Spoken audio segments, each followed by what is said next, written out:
Mon but est de me protéger moi-même et de protéger l'humanité en général contre nos tendances autodestructrices, ce qui revient à la même chose que la corruption. Parce que, en premier lieu, s'il y a de la corruption, c'est parce que les partis politiques et les politiciens ne sont pas punis pour avoir agi de manière corrompue.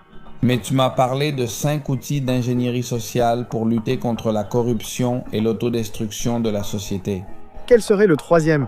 Le troisième outil d'ingénierie sociale que j'ai publié est El Espejo. El Espejo consiste essentiellement en une photo de moi posant nu, accompagnée d'une explication sur la raison pour laquelle, dans l'Antiquité, et comment l'art était utilisé pour protéger les êtres humains de leurs tendances autodestructrices.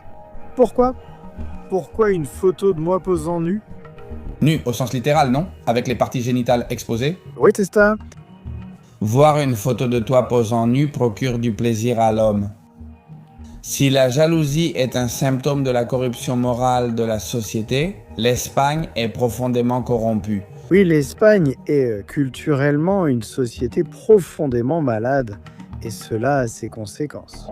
Notre survie et notre bien-être dépendent de notre contribution à la survie et au bien-être de la société. Merci de...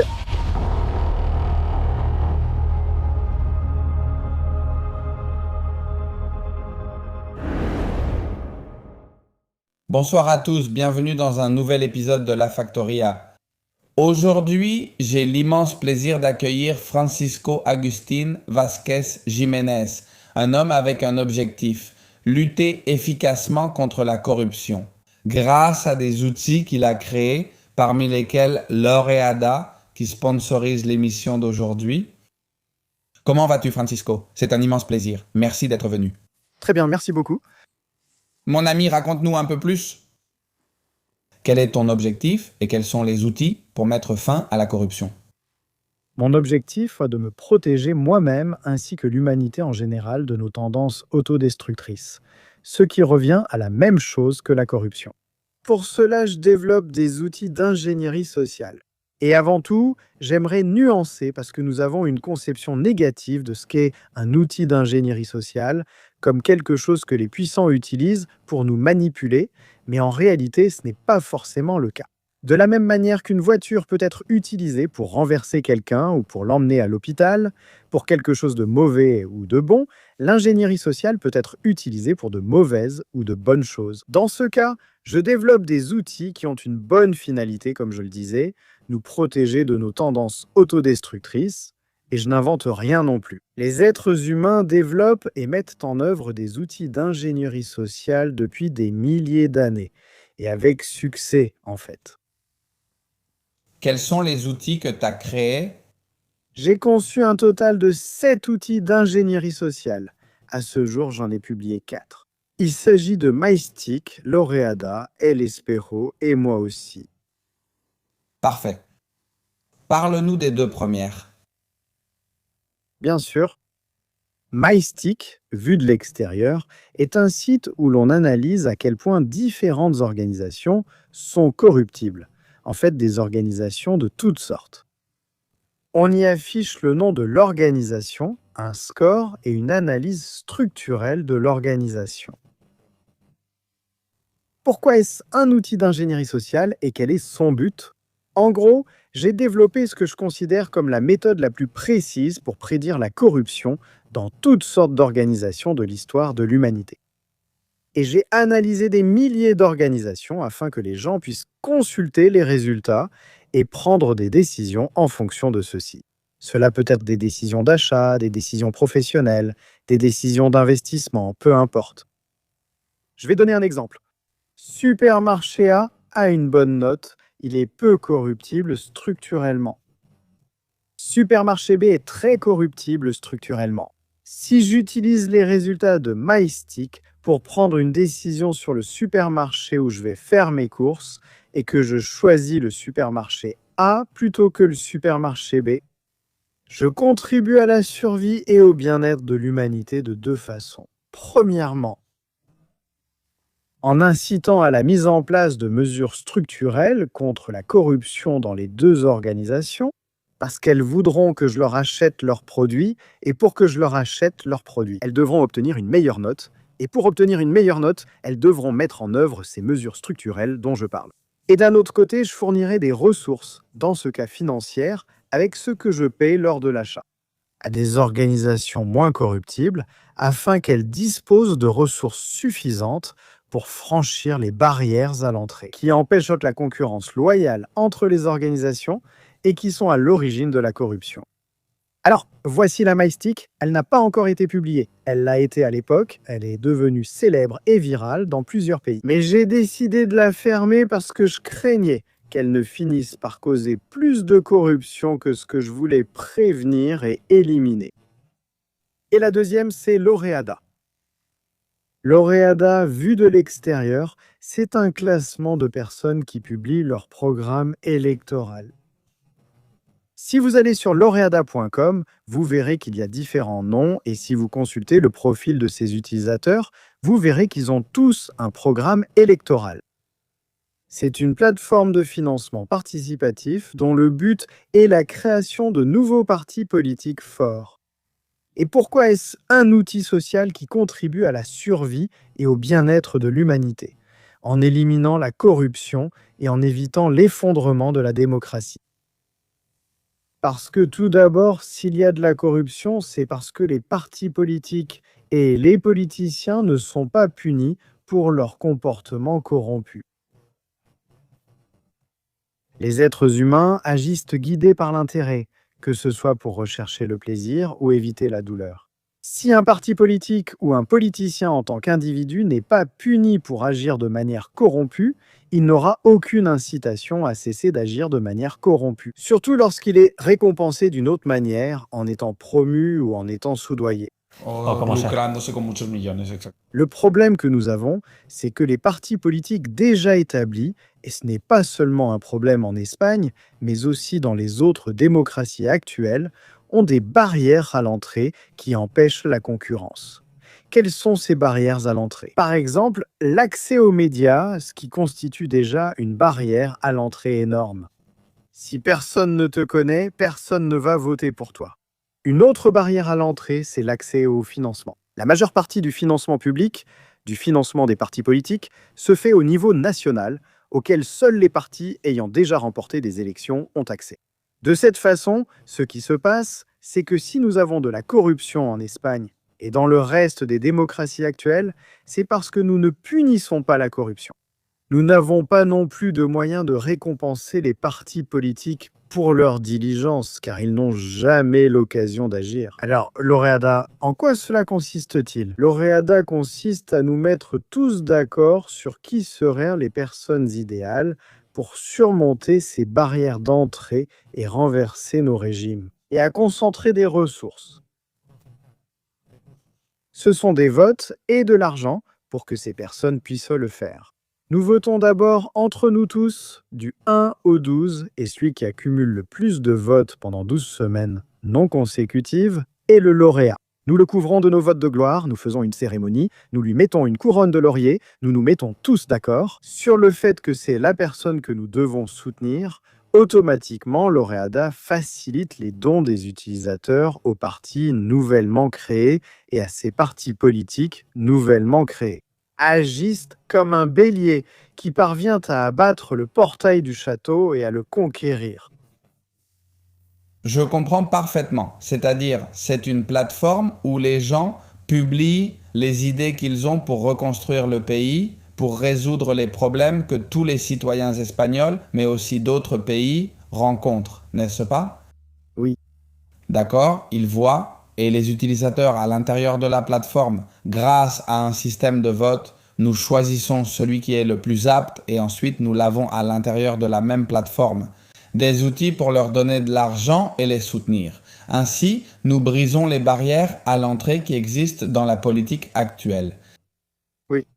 D'un point de vue psychologique, ce que nous faisons, c'est utiliser des récompenses et des punitions pour conditionner psychologiquement nos politiciens afin qu'ils gouvernent de manière diligente et non négligente, de manière pacifique et légale. Et cela, je dois le souligner, je veux vraiment le mettre en avant. Parce que le mécanisme naturel, le mécanisme régulateur de la corruption dans la nature, c'est la compétition.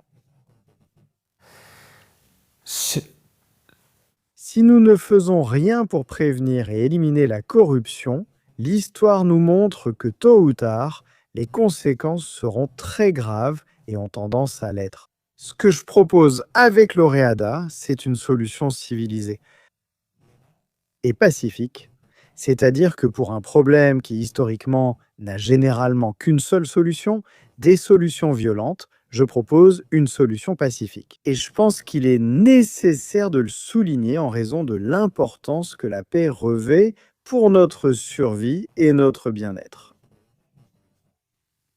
Et au sein de l'Oréada, que doit-on faire pour s'abonner, pour en faire partie?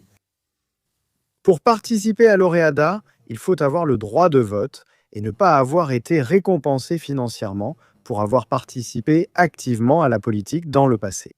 Pour cela, il faut d'abord vérifier son identité en fournissant sa carte d'identité, donner ses informations, son nom, une photo de son visage et exprimer publiquement ses idées politiques, c'est-à-dire rédiger un programme électoral et simplement voter pour les autres utilisateurs.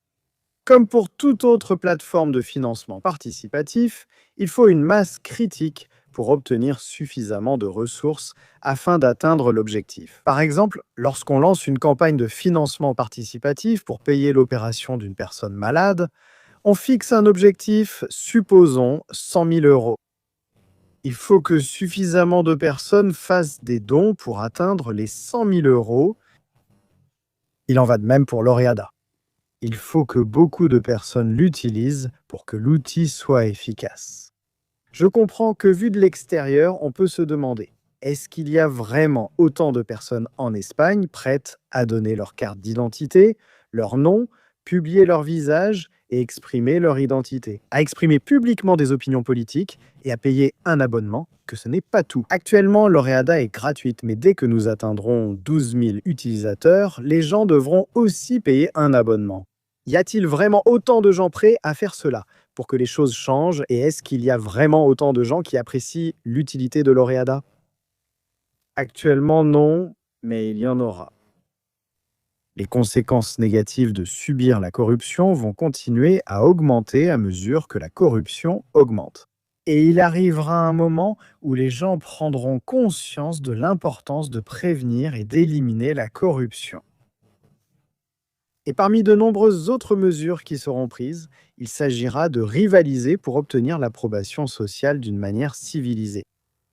Qu'est-ce que cela signifie? En contribuant à la survie et au bien-être de la société.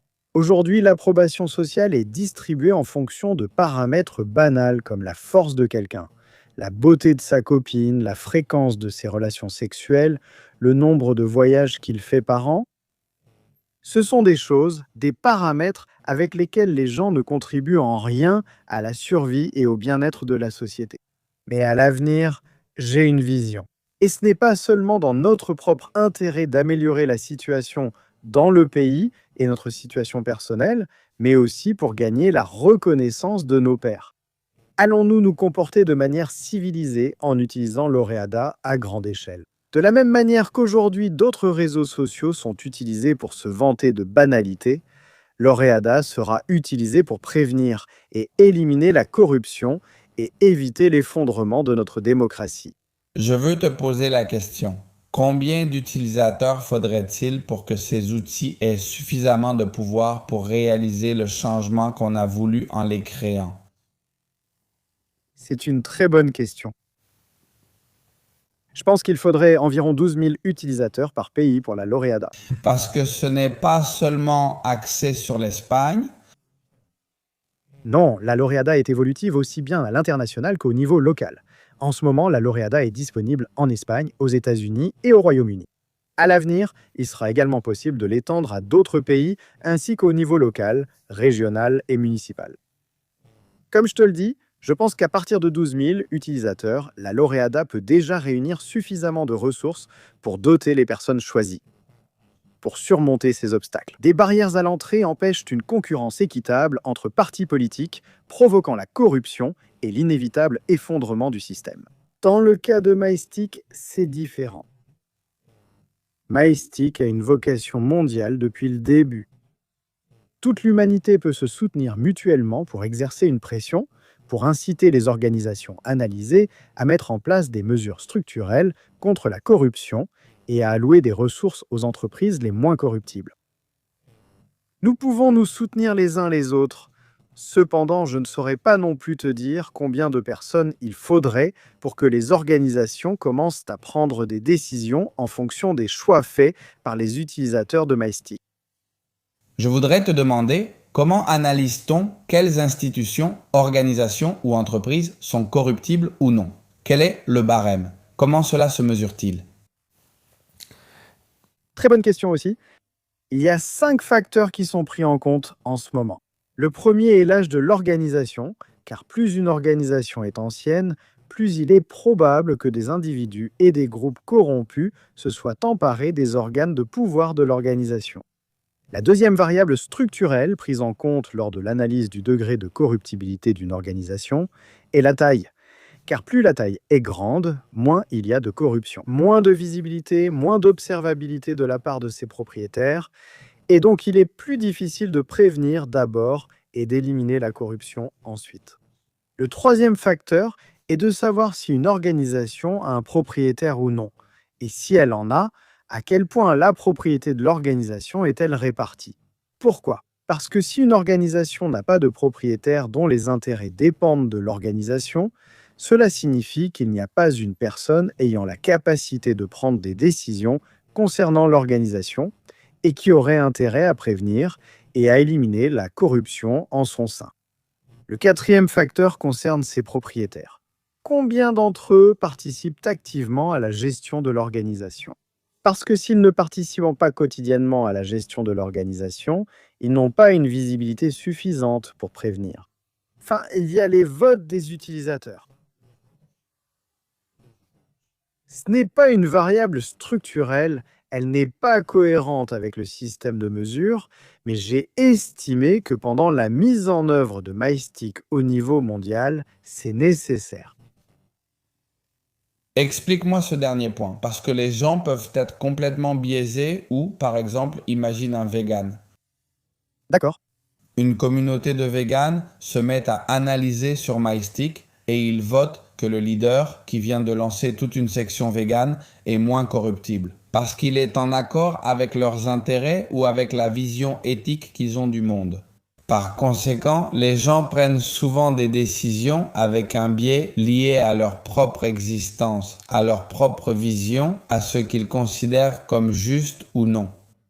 Inclure les gens dans le système de mesure, tu ne trouves pas cela un peu incohérent par rapport aux autres outils qui, eux, ont une base solide? Ça l'est, ça ne devrait pas être là, et tôt ou tard. Tu es d'accord avec moi alors? Oui, ça ne devrait pas être là, et attention. J'ai donné un exemple de vegan comme j'aurais pu donner un exemple de carnivore sauvage. C'était juste pour illustrer ici. Oui, tu as raison, je suis d'accord avec toi, mais d'abord les gens doivent utiliser l'outil. C'est donc un encouragement pour que les gens l'utilisent. C'est ça? Alors, Majestica, au final, ce que si nous l'utilisons, ce qui va nous déterminer et ce qui va nous dire. En fait, il vaut mieux acheter chez X supermarché, parce que le supermarché X est encore plus enclin à la corruption. Oui, c'est ça. Là où nous donnons plus de ressources au supermarché X pour que le supermarché X puisse rivaliser d'égal à égal avec le marché A, B, X. C'est ça?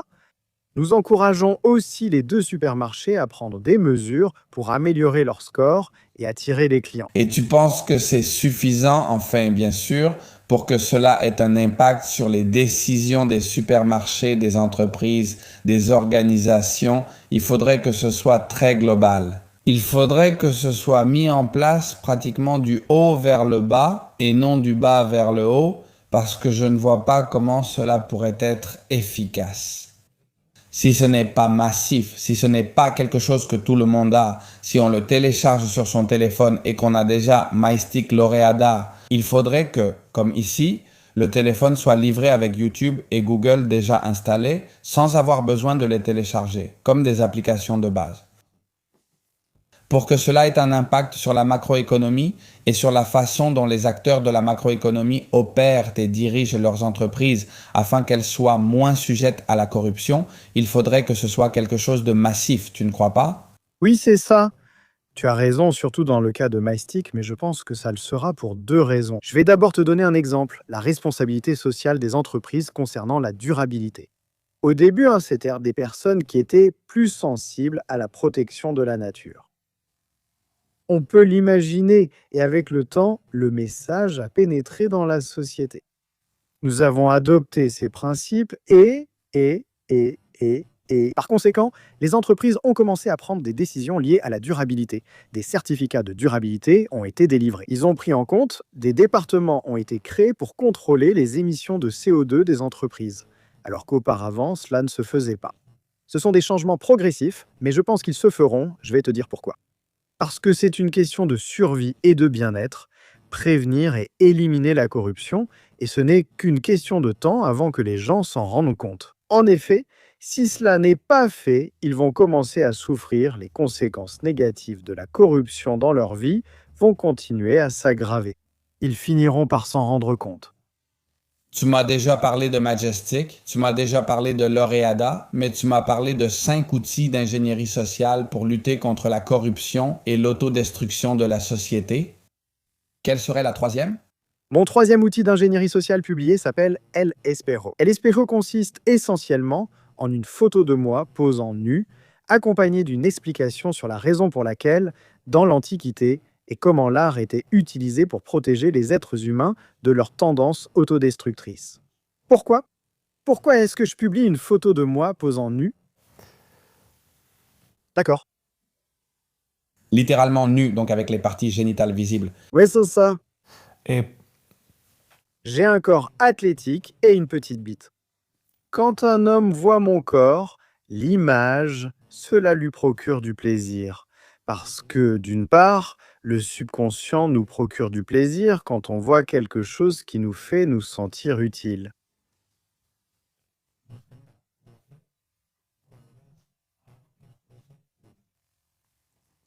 voyons. Développe bien ça, Francisco. Je suis un peu perplexe, mais ça devient intéressant. Tu as dit que voir une photo de toi posant nu procure du plaisir à l'homme. Oui, oui. Chez l'homme hétérosexuel. Chez l'homme placernocexuel, chez l'homme hétérosexuel. Plaisir non sexuel chez l'homme hétérosexuel. D'accord, je te laisse développer. Eh bien, merci. Tout d'abord, tous les êtres humains ne sont pas capables de raisonner consciemment. Ou si nous en sommes capables, nous ne sommes pas capables de raisonner. Nous n'avons pas la même capacité de raisonnement. Cela ne veut pas dire que nous ne raisonnons pas tous, même inconsciemment. Depuis l'Antiquité, on a utilisé l'art, la religion, la philosophie et l'éducation en général pour protéger les êtres humains de leurs propres tendances autodestructrices, en les convainquant par des raisonnements. Mais ces raisonnements, comme je te le dis, ne se font pas de manière verbale, en parlant et en utilisant la logique, parce que tu n'arrives pas à transmettre le message ni à convaincre une grande partie de la population. Ce qu'on appelait autrefois le vulgaire, aujourd'hui on l'appellerait le peuple. Alors, nous utilisons des images. Celles-ci contiennent un message implicite qui parvient effectivement à atteindre le subconscient de ces personnes et à produire un effet sur elles. Si je te montre une image de moi nu, tu la vois, et le message qui arrive à ton subconscient est qu'un homme ne se définit pas en fonction de sa capacité sexuelle. Le message que tu reçois est « l'homme est bon ». L'homme n'est pas une menace pour toi, parce que je ne vais pas te prendre ton partenaire, parce que je ne suis pas une menace pour toi sexuellement, parce qu'une femme ne va pas te quitter pour moi à cause de la taille de mes organes génitaux par rapport aux tiens. Alors, ce que tu vois en moi, c'est une neutralité. Tu vois un frère, un père, un ami. Si tu t'exposes à cette image du corps nu d'un jeune homme plusieurs fois, et qu'à chaque fois que tu la vois, tu reçois une petite récompense, ce plaisir que te procure le subconscient, ce que je suis en train de faire, c'est essentiellement de te conditionner psychologiquement pour que la prochaine fois que tu vois un homme, tu ne le considères pas comme un concurrent, mais comme un collaborateur. Et cette attitude entre les hommes était nécessaire et d'ailleurs très liée au mouvement Red Pill en général. Simplement, en recourant à d'autres moyens, on cherche à montrer que la fraternité entre les hommes est nécessaire. pour maintenir une civilisation. Parce que si toi et moi, par exemple, nous disputons une femme, en dépensant notre argent en vêtements, en étant celui qui crie le plus, celui qui frappe le plus, en dépensant notre argent en voiture, en voyage. Au lieu de nous comporter avec dignité, avec respect et de rivaliser avec fair play pour l'approbation sociale et pour le sexe, la société se désagrège en fait. Alors, ce que je cherche avec ça, le miroir, c'est de conditionner psychologiquement ces personnes qui sont incapables de raisonner consciemment, afin qu'elles développent une disposition positive envers les autres hommes. Et de cette manière, construire la base sur laquelle se fonde la fraternité entre les hommes et par conséquent le comportement civilisé des individus. Le doute que me pose tout ce raisonnement, bien qu'il soit assez sérieux, c'est jusqu'à quel point les gens sont capables de transformer des raisonnements subconscients en quelque chose de plus tangible et dont ils pourraient devenir conscients à l'avenir. Que c'est bien le cas? Pour poser la question autrement, ce conditionnement psychologique fonctionne-t-il vraiment et provoque-t-il réellement l'effet que tu recherches? Quelle bonne question. Oui, et je peux le dire avec confiance parce que les peuples qui ont utilisé ces outils d'ingénierie sociale, spécifiquement idéalisé le corps nu d'un jeune homme avec un corps athlétique et un petit pénis. Ces peuples qui ont pris ces mesures ont survécu, se sont imposés aux autres et leurs membres vivent encore aujourd'hui mieux que les autres. Alors je peux te dire avec certitude que oui, parce que c'est sur cette base que la civilisation occidentale s'est construite. Et la civilisation occidentale a obtenu de meilleurs résultats que les autres. Donc oui, ça fonctionne. Tu parles de la Grèce? Tu parles de Rome, oui. C'est vrai qu'ils utilisent. Ils utilisaient des corps très athlétiques, très forts et des petites bites. Oui, c'est exact, mais même si plus tard ils ne seront plus utilisés, eh bien ils continuent d'être utilisés aujourd'hui dans nos villes qui sont remplies de sculptures de ce type. Le problème, c'est que la sculpture a perdu son effet parce que tout d'abord, elles n'ont pas de couleur. Ce qui, à mon avis, est un euphémisme. Et ce qui se passe, c'est qu'au niveau cognitif, Cuando a nivel subconsciente quand nous voyons une statue, nous ne voyons plus un être humain, ce qu'elle est censée représenter, ou un homme, nous voyons simplement une statue. Alors, nous ne générons pas nous ne conditionnons pas psychologiquement les individus à développer une disposition positive envers d'autres hommes, mais à développer une disposition positive envers les statues ou envers l'art en général, ce qui est improductif. Question, y aurait-il un équivalent chez la femme? Question, existe-t-il un équivalent pour provoquer ce même effet ou la nudité féminine n'a-t-elle aucune valeur pour conditionner psychologiquement la société? Question. Question, oui, c'est exact. Eh bien, cela a été utilisé. En fait, le mouvement body positive a été utilisé récemment. Ce qu'il cherche à faire, c'est d'utiliser des images pour conditionner psychologiquement la population et pour qu'elle développe une disposition. Mais quelle disposition est en train d'être générée chez les personnes avec le mouvement body positive? La disposition est positive par rapport au plaisir et négative par rapport à la vie. Parce que le message qu'envoie une personne en maillot de bain, c'est que si tu veux te détruire le corps en mangeant mal et en ne prenant pas soin de toi, en ne faisant pas de sport, c'est acceptable. Donc oui, cela a été utilisé récemment, mais cela a été utilisé à des fins autodestructrices. Dans mon cas, j'utilise mon corps parce que c'est le seul sur lequel j'ai du pouvoir et sur lequel je peux prendre des décisions. Et aussi parce que je crois en la fraternité des hommes comme une condition pour construire et maintenir une civilisation. Et considères-tu qu'aujourd'hui les hommes sont moins unis qu'autrefois? Oui, malheureusement. La compétition pour l'approbation sociale et le sexe est devenue féroce. Et malheureusement, elle devient de plus en plus féroce. Alors nous consacrons tous nos efforts à rivaliser pour cette approbation. En étant celui qui crie le plus fort, celui qui a la voix la plus forte au bar pour que tout le monde nous entende. Et qu'il pense que nous sommes extravertis, et ainsi on peut séduire la fille et être les plus populaires. On dépense notre argent en vêtements, en voyage. On laisse, non, non. Nous sacrifions notre propre survie en acceptant d'être en couple sans avoir d'enfants.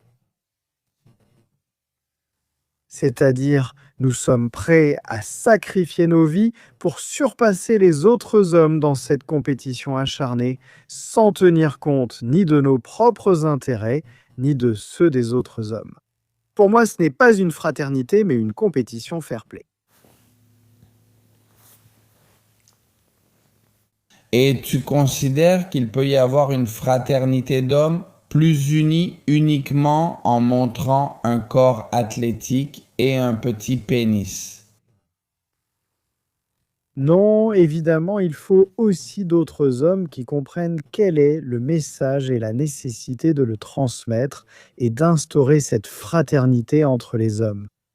Bien sûr, ces deux personnes sont nécessaires. Ce peuple, cette masse à laquelle le message parvient émotionnellement. Et à ce groupe d'hommes qui savent lui donner une utilité et orienter les actions du reste. Bien sûr, c'est nécessaire. Troisième outil, el espejo. Passons au quatrième outil. Lequel? Le quatrième outil est moi aussi. Moi aussi. En gros, ce sont 180 confessions sur moi-même qui peuvent amener les autres ou moi-même à me considérer comme misérable, comme un lâche, comme une mauvaise personne, comme quelqu'un de faible, quelqu'un de stupide, quelqu'un d'ignorant. Et pourquoi? Je publie 180 confessions sur des choses dont je pourrais avoir des regrets ou qui pourraient amener les autres à me juger. De la même manière qu'avec El Espero, ce que je cherche, c'est à changer les paramètres selon lesquels l'approbation sociale est distribuée. Ce serait l'équivalent de faire en sorte que la voiture que tu conduis change de direction pour ne pas tomber dans un ravin. Ce que je fais en publiant ces faits sur moi, c'est ralentir la voiture. Changer de direction d'un côté, ralentir la voiture de l'autre. Que veux-je dire par là?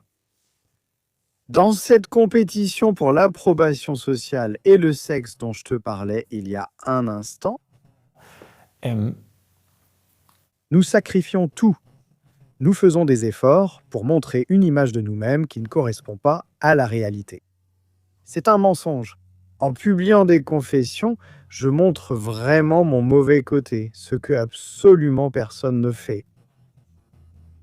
En effet, non seulement personne ne le fait actuellement, mais même au niveau historique, il y a très peu d'exemples de confessions de ce genre.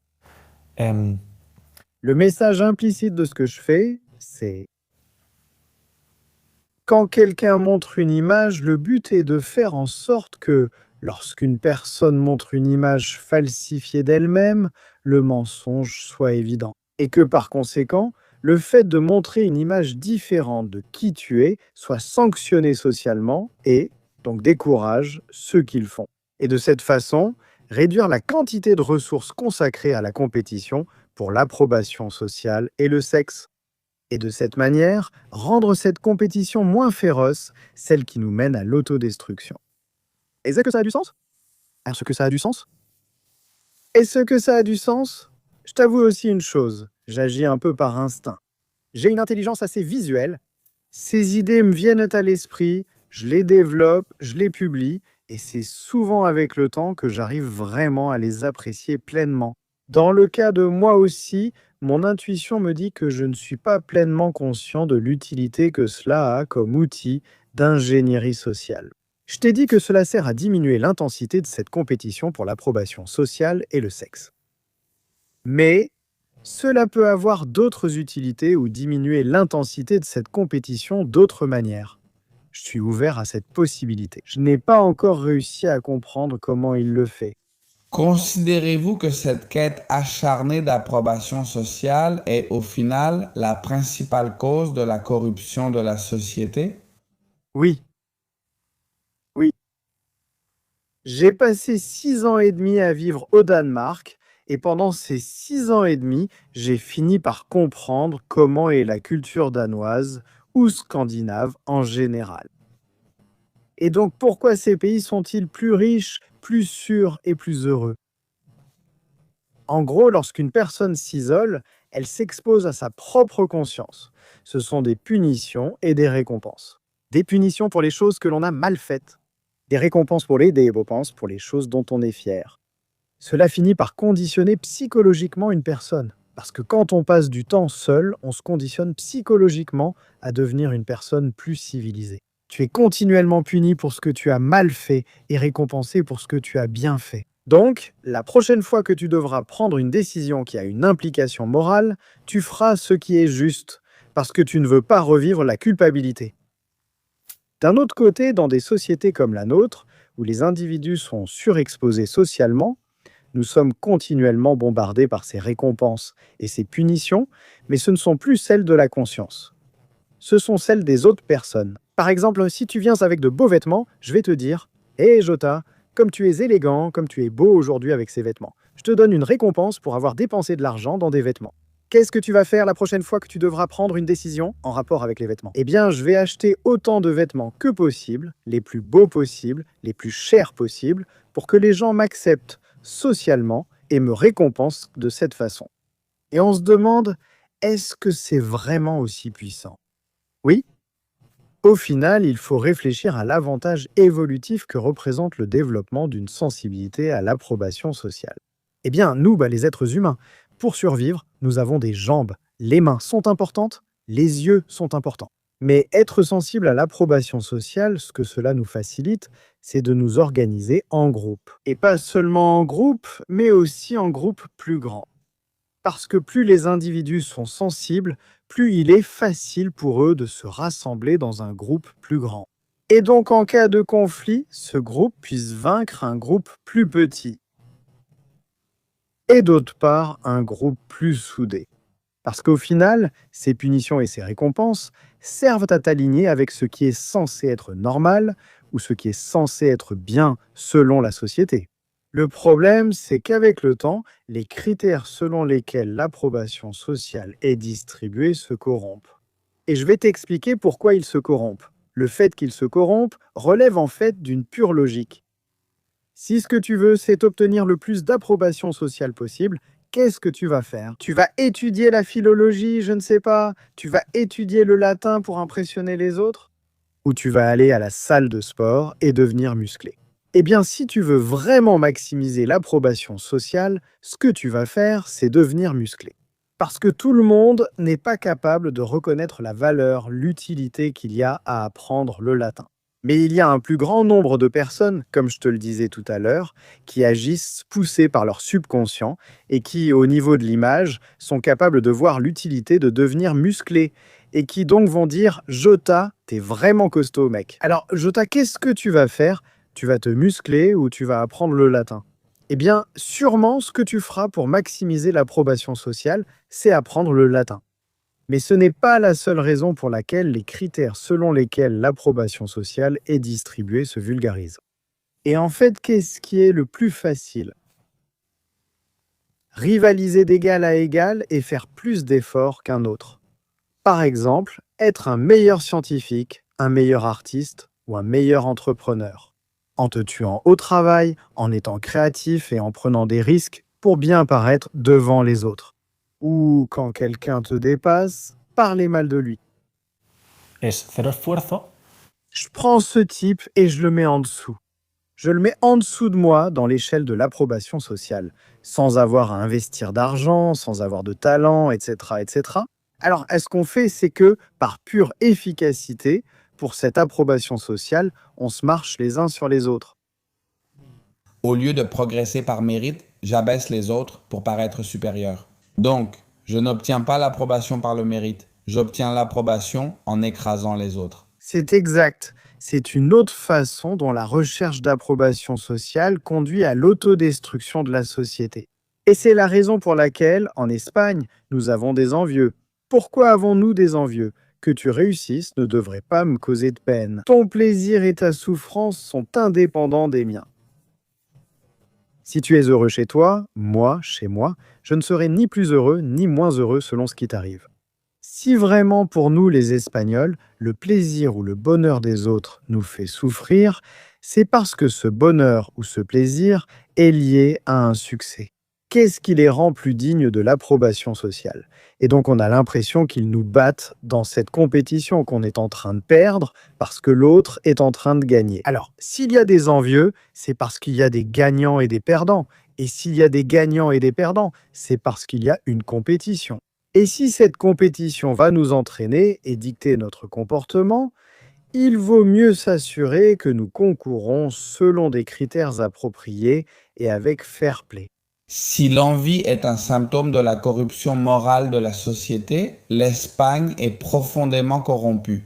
Oui, culturellement, l'Espagne est une société profondément malade et cela a ses conséquences. C'est-à-dire, très souvent, lorsque nous jugeons dans la société espagnole actuelle, lorsque nous jugeons ce qui est bien et ce qui est mal, nous le faisons sur la base d'une sorte de balance de justice théorique et abstraite. Selon ce qui est mal ou ce qui est pire, ou ce qui est bien ou ce qui est mal, mais cela peut se mesurer. C'est-à-dire, c'est très grave parce que les conséquences de la corruption culturelle de la société espagnole, la conséquence que cela aura, c'est la mort et la souffrance des Espagnols. Voilà ce qui arrive. Nous sommes si corrompus, si foutus, et la nouvelle génération n'a aucune opportunité, ce qui entraîne douleur et souffrance. Pour l'instant, c'est de la douleur et pour l'instant, c'est de la souffrance. Pour le meilleur ou pour le pire, le mécanisme régulateur que la nature possède pour réguler la concurrence. Pardon. Le mécanisme que la nature possède pour réguler la corruption, qui est la concurrence, actuellement, il est désactivé au niveau des pays parce qu'il n'y a plus de guerre de nos jours. Si le pays se corrompt, il s'affaiblit et s'il s'affaiblit, il sera conquis et détruit. Aujourd'hui, il n'y a plus de guerre. Aujourd'hui, il n'y a pas de guerre grâce aux bombes nucléaires et à l'équilibre des pouvoirs mondiaux qui peut évoluer. Ainsi, personne ne nous attaque ni ne nous détruit, malgré notre faiblesse. Cela peut changer, Ils nous attaquent et détruisent. Je ne suis pas d'accord avec cette analyse. mais je veux dire au niveau de la violence de façon violente. Je te l'accorde. Je ne vais pas entrer dans les nuances de ce qui est violent ou non, mais oui, je comprends ce que tu veux dire. De façon violente. Donc tôt ou tard, nous, les Espagnols, allons prendre conscience que notre survie, notre bien-être, dépend de la compétition pour l'approbation sociale d'une manière civilisée, et nous le ferons. La Oreada, par exemple, est un canal permettant aux individus de la société de rivaliser pour l'approbation sociale de manière civilisée. À l'avenir, les hommes, au lieu d'essayer d'impressionner les autres en postant une photo sur un autre réseau social pour que les gens disent « Waouh, sa copine est canon », à l'avenir, ils diront « Regarde Jota, quel programme électoral impressionnant il a et comment les autres l'ont reconnu, quel homme civilisé. » Et la majorité de la société va te récompenser socialement en fonction de tes contributions à la survie et au bien-être de la société, au lieu de faire tout le contraire. Considères-tu qu'en 1900, en 1890 et au 20e, 19e et 18e siècle, on était plus civilisé qu'au siècle actuel? Oui, je suis d'accord. Je suis d'accord. Autrefois, les hommes de l'Antiquité étaient plus civilisés qu'aujourd'hui, même si aujourd'hui nous profitons des bénéfices de ces efforts culturels passés. C'est comme comparer. On dit souvent que tous les riches se mettent à la cocaïne, d'accord? On peut se demander, que dois-je faire pour devenir riche? C'est avoir besoin de cocaïne, non? Non, ce n'est pas comme ça. D'abord, on devient riche et ensuite, on peut se corrompre ou pas, d'accord? Alors, ce qui se passe, c'est qu'au niveau de la société, nous sommes comme un riche qui prend de la cocaïne et pour l'instant, on ne s'inquiète pas parce qu'on est riche et qu'on a du succès, mais tôt ou tard, Nous sommes les enfants des riches. ça, Nous ne sommes pas devenus riches nous-mêmes. c'est ça. Tôt ou tard, le temps finit par nous rattraper. Et tout comme une personne qui se drogue, tôt ou tard, elle le paie avec sa santé ou avec sa vie. Nous, au niveau culturel, nous allons aussi le payer, dans le pire des cas, avec notre santé et avec nos vies. Écoute, Francisco, ça a été un immense plaisir de t'avoir ici. Je trouve ça très intéressant. Il reste 3 outils dont il faut parler, mais tu m'as dit hors caméra que ces outils sont encore cachés et mystérieux. J'espère que tu reviendras nous dire lesquels quand tu voudras les révéler. As-tu un message que tu voudrais adresser au public avant de terminer? Notre survie et notre bien-être dépendent de notre contribution à la survie et au bien-être de la société. Notre survie et bien-être dépendent de notre contribution à sa pérennité. Exact. Et c'est pour cela que l'Oreada existe. C'est pourquoi tu as créé des outils d'ingénierie sociale. Laureada Majestic El Espejo, Exact. moi aussi. Eh ben mec, ça a été un immense plaisir de t'avoir ici, vraiment. J'espère que le public appréciera ce genre d'initiative. Le lien de Laureada sera dans le commentaire épinglé. J'espère qu'on atteindra 12 000 personnes à l'intérieur. Je soutiens toujours toute initiative visant à améliorer la société que nous savons tous ici se trouve à un certain point. Mille merci d'être venu. Ce fut un immense plaisir. On se retrouve dans un autre épisode de La Factoria.